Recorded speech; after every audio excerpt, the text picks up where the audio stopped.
আবারও ছড়িয়ে পড়ছে এইচএমপিভি ভাইরাস, যার পূর্ণরূপ হল হিউম্যান মেটোপনিউমো ভাইরাস। এই ভাইরাসটি 2001 সালে প্রথম শনাক্ত করা হয় চীন দেশে, যা এশিয়া মহাদেশে অবস্থিত।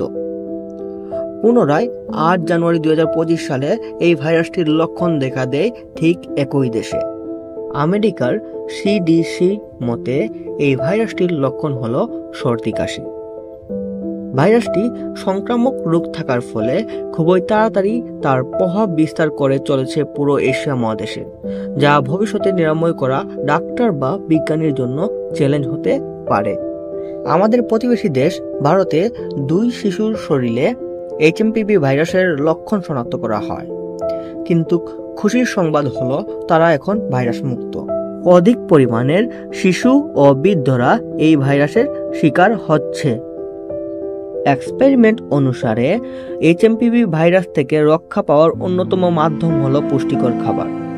এই ভাইরাসটি ছোঁয়াচে হওয়ার ফলে চীন ও জাপান উভয় দেশে পুনরায় লকডাউন হওয়ার গুঞ্জন শোনা যাচ্ছে, যা আমাদের মনে করিয়ে দেয় 2019 সালের কোভিড-19 এর ঘরবন্দির কথা। চীন এবং জাপানে এইচএমপিভি ভাইরাসটি প্রভাব বিস্তার করলেও আমাদের বাংলাদেশে এখন পর্যন্ত কোনো রোগীর শরীরে এই ভাইরাসটির লক্ষণ শনাক্ত করা হয়নি। কিন্তু আমাদের সব সময় সচেতন থাকতে হবে এবং সর্বদা পরিষ্কার পরিচ্ছন্ন থাকতে হবে। এইচএমপিভি ভাইরাসটি অতি সহজেই নিউমোনিয়ার মতো শক্তিশালী রোগ সৃষ্টি করতে সক্ষম, যার ফলস্বরূপ আমাদের স্বাস্থ্য অতি অল্প সময়ে অধিক ক্ষতির সম্মুখীন হতে পারে।